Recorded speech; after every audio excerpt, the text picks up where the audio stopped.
Именно в этом проекте будет у нас дроп токена. Регуляция криптовалют по всем фронтам. Фонды интересуются, куда вложить деньги, интересуются какими-то перспективными проектами. Здесь используются простые схемы манипуляций. Там огромное количество иксов, вы представляете? Друзья, всем привет! На связи, как всегда, я, неизменный автор данного YouTube канала Дмитрий Самсонов. Я рад вас приветствовать в этом видеоролике. Сегодня мы поговорим на такую тему, как ретро-дропы. Разберем, не поздно ли их начинать делать. Вообще я вам более подробно и углубленно расскажу, откуда эта вся история пошла. Почему именно сейчас нужно делать те действия, которые позволят вам зарабатывать. В общем, будет много всего интересного и полезного. Все насущные вопросы будут разбиты по тайм-кодам. Поэтому присаживайтесь поудобнее, и мы не будем затягивать. Начинаем, друзья. Погнали!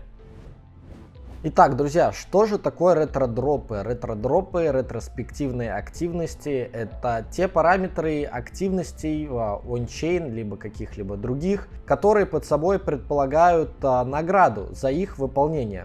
Заранее мы не знаем, за какие именно действия мы получим эту награду, но ввиду истории, ввиду тех событий, которые происходили ранее на фоне других проектов, мы можем предсказывать это, и мы можем выяснять, откуда же пошла информация, потому что именно в этом проекте будет у нас дроп токена. Здесь я это буду разбирать на том примере, который считаю сейчас нужным выполнять каждому. Неважно, новичок ты, либо давно в крипте, ты обязательно должен делать эту активность. Эта активность называется Layer Zero. Первое, с чего хотелось бы начать, это история и понять вообще на примере, с чего начались такие раздачи денег, как давно первые какие-то такие активности были, в виде чего, с вложениями, без вложений и так далее. Первое, с чего хотелось бы начать, это всем известные различные аирдропы. И первые токены, которые вообще в принципе зарождались, они приходили к нам за минимальной активности в виде приглашения друзей, рассказать о проекте в какой-то своей социальной сети, сделать какой-то пост и так далее и тому подобное. Сейчас эти активности вышли на немножко другой уровень. За то, что ты просто пригласишь там 5 друзей, расскажешь о проекте, ты уже не получишь токены этого проекта. Сейчас нужно выполнять активности посерьезней. На фоне чего эти активности нужно выполнять и почему проекты зачастую в будущем будут раздавать токены именно таким путем, а не способом публичной продажи посредством IDO, либо токен-сейлов, которые проходят на биржах и так далее. Дело в том, что нас впереди ожидает регуляция криптовалют по всем фронтам. В Евросоюзе это комиссия МИСа, в Америке это комиссия по ценным бумагам, в азиатском рынке это тоже определенные структуры, которые это отвечают. И непонятно, пока в целом отрасль будет зарегулирована одним лицом, и кто-то возьмет мировое господство над криптовалютами, да, в каком-то регионе, над всем миром, либо же это будет как-то происходить по отдельности. Несмотря на это, сейчас у нас главную роль играет комиссия по ценным бумагам в Америке. Вот, уже есть прецеденты того, как выносят судебные решения, где проекты признают ценными бумагами, опираясь на какие-то данные. Если вы не знаете, что такое ценная бумага, и подробно, вот здесь вот прикреплю видеоролик, подробно разобрал в анализе, какие параметры могут влиять на то, будет ли проект ценным бумагам. Не будем отходить в сторону. Именно по этой причине проекты желают вознаграждать свое комьюнити посредством ретро-дропов и каких-либо активностей. То есть таким образом, когда нет публичных продаж, не смогут признать проект ценными бумагами. Идем с вами дальше, как эта схема в принципе выглядит, да, потому что мы со своей стороны можем задуматься, а неужели мы там можем лутать огромное количество денег, там десятки, а то и сотни тысяч долларов на ретро-дропах. В чем же выгода проектов? Да, когда мы выясняем, что выгода проектов в лице нас, людей, которые выполняют ретроактивности, да, и у них есть потребность в том, чтобы с каждым кварталом, с каждым годом активность в сети росла, что проект был востребован, что он якобы выполняет те или иные функции. Это все нужно для того, чтобы предоставлять отчетность следующим лицам, а именно фондам. То есть получается такая картина, что фонды интересуются, куда вложить деньги, интересуются какими-то перспективными проектами, вкладываются туда, они заинтересованы в проектах, проекты заинтересованы в людях, мы, люди, которые выполняют активности, мы заинтересованы в вознаграждениях. Вот. Ну и ввиду фондов, да, которые могут оказаться с той стороны, вот по этой цепочке, фонды понимают, что они в любом случае прибыль свою реализуют. Да и вообще, в принципе, давайте немножко вот отойдем в сторону и проговорим то, как зарабатывают вообще в целом фонды и почему проекты штампуются. Лично мое мнение, я не претендую, просто это мое видение криптовалют, как оно есть на самом деле, пока это все не зарегулировано и не представлено в одном каком-то виде. Да, рынок криптовалют сравнительно маленький. Здесь используются простые схемы манипуляций, надувания проектов и сдувания. То есть, если посмотреть там на историю, те проекты, которые были в бычьем рынке 2020-2021 года на хаях, я думаю, что они не придут к хаям, да, потому что цена их будет постепенно скатываться, а хомяки же, люди, будут думать, что цена, как и биткоин, будет из цикла в цикл расти. Вот. Но этих проектов создается огромное количество и огромная масса, и это сделано для того, чтобы просто забрать ликвидность с других рынков, да, которые используют вообще, в принципе, криптовалюты, как-то смежные с ними. И, соответственно, это просто надувание, сдувание пузырей, которое происходит каждый цикл роста бычьего рынка. Соответственно, и фонды заинтересованы вместо того, чтобы продвигать один какой-то проект, да, как там говорили, убийца эфириума Solana. Да, я уверен, что Solana не перебьет хаи того цикла, который у нас был, там в районе $200.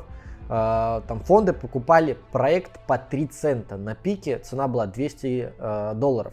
Там огромное количество иксов, вы представляете? Исходя из этого, я уверен, что фонды, которые инвестировали в Solana, уже давным-давно заработали и отобрали заработанное, вложенное и сверху еще прибыль. Зачем продолжать инвестировать в эту Solana и что-то сделать из нее уникальное? Потому что Ethereum по факту ни один из проектов, которые сейчас есть, не смогут его догнать. Даже за короткий промежуток времени, там, даже в ближайшие 10 лет, я думаю. Если рынок вообще, в принципе, столько переживет. Да, то есть, когда ты не знаешь, ждет ли регуляцию, точнее рынок регуляцию, как ты можешь говорить о перспективе того, что тот проект, в который ты продолжаешь инвестировать, он будет существовать через 5-10 лет и будет там номером один. Соответственно, исходя из этого, фондам интересна модель инвестирования в различные проекты, разгон у них, заработка и все. И, как правило, на проект забивают. Есть огромное количество примеров таких проектов, которые есть на рынке. Соответственно, и такое в связи с регуляцией будет продолжаться все время. То есть, смотрите, задача фондов инвестировать в разные проекты, регуляция приходит, задача проектов обходить регуляцию. Наша задача делать ретроактивности. То есть мы понимаем, что как минимум даже на примере Layer Zero, вот меня спрашивают, не поздно ли его делать. Нет, его в любом случае не поздно делать, потому что мы делаем какие-то первые касания там, в блокчейне Layer Zero, да, решение в нулевом решении. Да, у нас есть блокчейны L1, L2, где также вот я прикреплю сейчас видео, полная инструкция всего, что нужно делать в Layer Zero, пошагово, с нажатием кнопок и так далее. Есть там табличка видео, где я показываю все сайты, да, все протоколы, с которыми необходимо взаимодействовать. И есть мало того, что проекты, там, которые уже выпустили свой токен, протоколы, есть те, которые еще не выпустили. То есть они смежны между собой, там, с Layer Zero, с другими еще проектами. Вы, делая активности сейчас в Layer Zero, захватываете еще и другие проекты, которые претендуют на дроп. То есть все, что нам требуется делать, это следить в целом за рынком зарождающихся проектов, выполнять активности, и у нас есть возможность параллельно претендовать не только сейчас на один дроп, там, Layer Zero, но и там уже первые транзакции, закасинг можно прогнать уже, да, там, ожидая майнет и так далее. То есть мы, параллельно делая там какой-то ретро-дроп, будем ожидать параллельно запуск еще других проектов. Поэтому в любом случае это необходимо делать. Ну а теперь, да, как вы понимаете, то есть мы поняли, что фонды здесь зарабатывают, это им интересно, проекты в любом случае будут выходить, будут запускаться, в связи с регуляцией будет востребованность в нас, юзерах. Поэтому вы должны понимать, что ретро-дропы не умрут в ближайшее время. Да, можно говорить о хайпе каком-то. Хайп — это когда, буквально там ваш сосед тоже слышал про ретро-дроп и начинает делать. Но вот у этого промежутка хайпа я считаю, что есть какой-то срок жизни, да, когда тема будет затухать. И с чем тема может затухать? Тема может затухать с приходом большого количества участников на рынок, да, то есть будут обращать большее внимание на какие-то критерии, по которым будут отсеивать претендентов на дроп. Кстати, по критериям, я думаю, если вам интересно, напишите в комментариях, в следующем ролике поговорим подробно про критерии. Соответственно, тема будет угасать только с приходом нового количества людей. Но, начиная уже сейчас, вы будете входить в то число участников, которое с каждым месяцем, годом будет только сильнее, и у вас будет больше знаний, опыта в этой теме. Поэтому те люди, которые приходят на этот рынок, не смогут с вами конкурировать. Я смотрю сейчас большинство людей, которые интересуются ретро-дропами, они думают, что они сделают сейчас пару транзакций, и все, они 100% получат дроп. Это не так. Здесь нужно правильный подход к аккаунтам, к проектам, к бюджету, который вы уделяете. Здесь нужна дисциплина в том, чтобы прогонять активности раз в неделю, раз в 2 недели, раз в месяц, в зависимости от того, какие это аккаунты и так далее. Поэтому в любом случае, да, какой-то хайп, пик этого в любом случае будет. Я думаю, пик сейчас как раз придется на проект Layer Zero, а после, соответственно, будут затянуты гайки. Поэтому как минимум по Layer Zero есть у вас возможность забрать большое количество денег. И этот бюджет, поверьте мне, то есть все говорят, что там этот сделал 1000 аккаунтов, этот сделал 1000 аккаунтов, этот и так далее. Да нереально сделать 1000 аккаунтов каждого, не может быть у каждого по 1000 аккаунтов. К примеру, я тот человек, у который на рынке уже достаточно давно, со своим бюджетом могу сказать, что у меня 70-200 аккаунтов, которые реально могут претендовать на дроп. Но у меня хороший депозит для того, чтобы содержать. А чтобы содержать 1000, ты должен быть профиком, и у тебя еще должно быть больше денег. То есть зачастую у таких средних банков 50, я думаю, 100 аккаунтов, не более. А все, кто в чатах задают огромное количество вопросов и переживают по поводу всяких слухов, о том, что китаец какой-то сказал, что в Layer Zero уже токен снапшот был и так далее и тому подобное. Это все люди до 10 аккаунтов, не очень качественных, которые наводят всю суету. То есть, поверьте, те люди, которые с деньгами, которые давно в этой теме, которые еще получали первые активности, к примеру, на Uniswap, да, когда Uniswap 20 тысяч долларов раздавал, если я не ошибаюсь, это был конец 2020 года, ноябрь-декабрь, по-моему, где-то так, но точно зима 2020 года. Соответственно, тогда никто об этом даже не знал.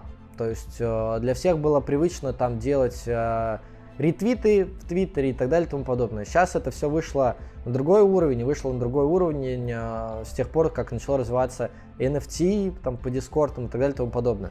Поэтому в ретро-дропах в любом случае, я думаю, модель я понятно объяснил. Мы заинтересованы в проектах, проекты в фондах, фонды сами они заинтересованы в проектах, им есть кому продавать, понимаете? Потому что мы с вами мы с вами получили ретро-дроп, мы взяли и продали с вами токены. Но это не означает, что все, больше проект никому не интересен. Мы создаем проекту те метрики, которые заинтересуют обычных спекулянтов, хомяков, людей, которые читают заголовки, ведутся на все это. Что убийца эфириума, Солана и так далее, тому подобное. Что Layer Zero будет вообще очень дорого стоить. Они будут покупать с маркета. Они на таких заголовках будут покупать с маркета. И задача фондов, проинвестировав в проект, чтобы проект показал хорошие метрики благодаря нам, благодаря пользователям, и продать эти токены просто ритейлу, который смотрит и покупает это хомячо, все, о чем мы с вами говорим.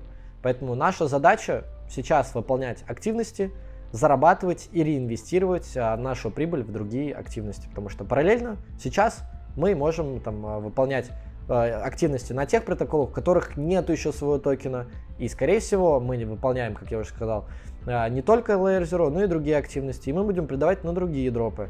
Поэтому еще раз скажу, ссылку я уже оставлял, да, на Layer Zero, рекомендую делать, также оставлю в описании. И кто хочет получить гайд по подробным действиям, я рассказывал все ссылки, все таблицы, что как делать, с подробной инструкцией к тому видео.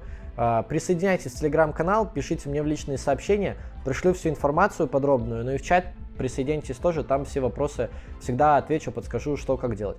На этом, друзья, наше видео подошло к концу, еще много интересной информации касаемо ретро-дропов. Если вам интересно, пишите в комментариях, ставьте лайки, подписывайтесь на канал, не забывайте колокольчик.